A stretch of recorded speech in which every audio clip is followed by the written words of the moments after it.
Okay, welcome to the last part of our course in Introduction to Linguistics course. In this part, we will discuss about systemic functional linguistics as part of our course in Introduction to Linguistics.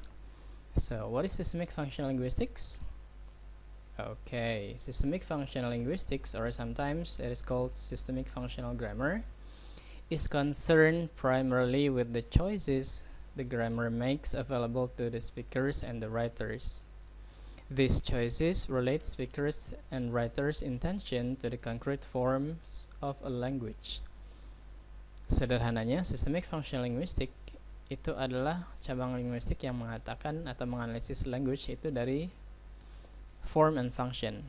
Jadi menurut ahli SFL, ketika we are talking to the other people, our language itu kemudian terstruktur, dan setiap struktur yang kita buat itu mengandung meaning yang berbeda. Ya, itu yang namanya the choices that the grammar makes available to the speakers and writers. Jadi beda kalimat yang kita ucapkan, maka beda meaning juga yang akan didapatkan oleh orang lain.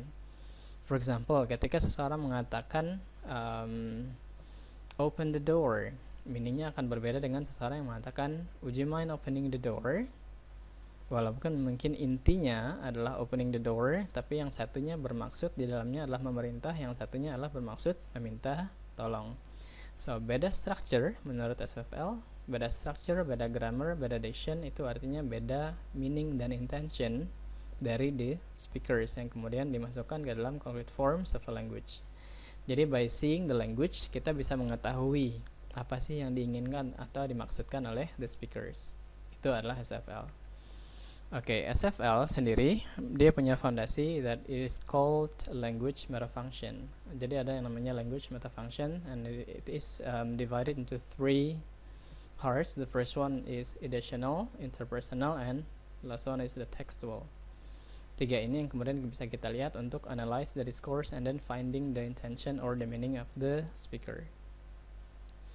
Okay, editional, the first one, the editional metafunction is divided into two, experiential and logical metafunction. Experiential organizes our experience and understanding of the world.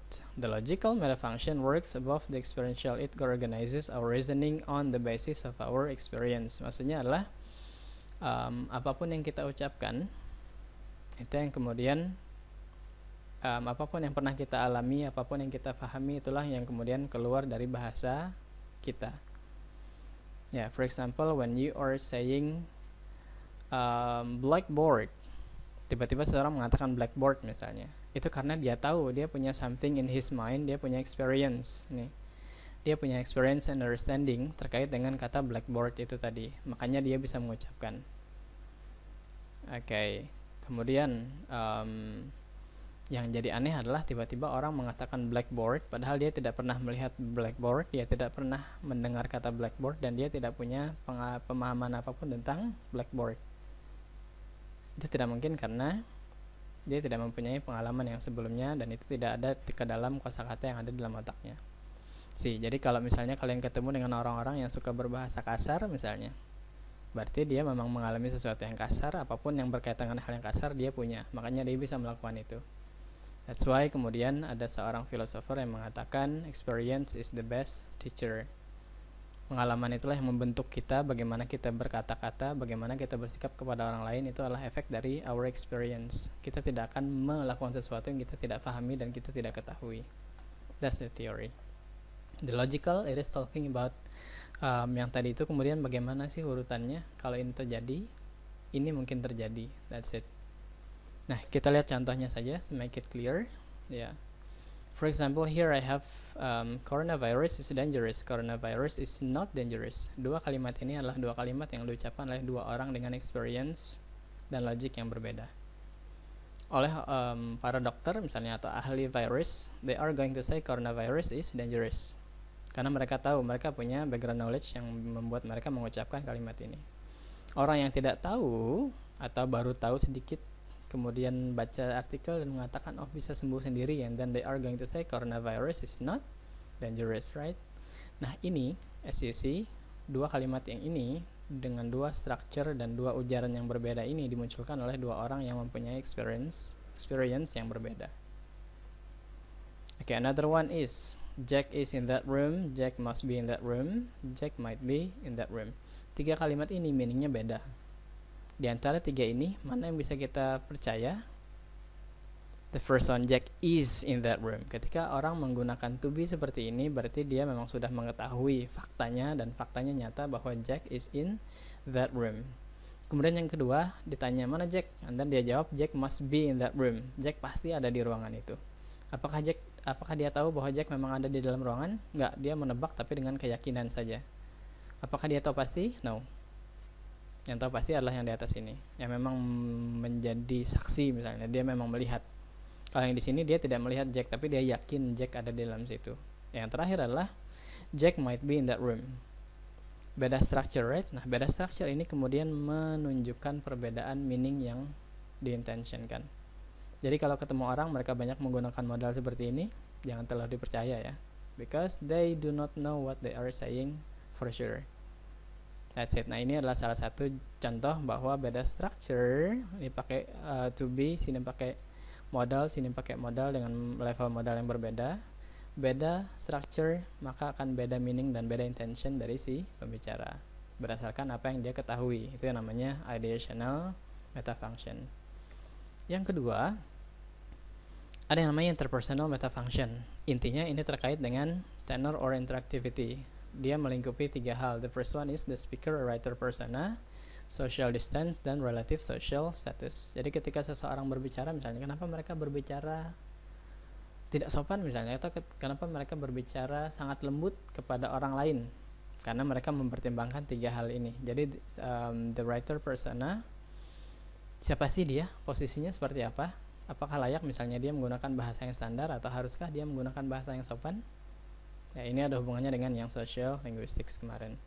Lalu social distance, jarak sosial antara dua orang, misalnya orang yang baru kenal tidak akan mungkin menggunakan bahasa yang sama dengan orang yang sudah kenal lama, bahkan mungkin sudah jadi sahabat, right?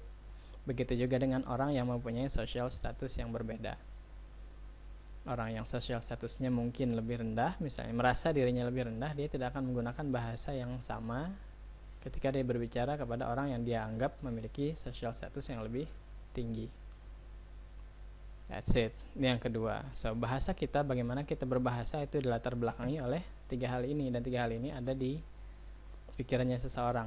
Dan untuk menebak apa yang ada di pikiran seseorang, kita cukup melihat bagaimana bahasanya, bagaimana struktur bahasanya.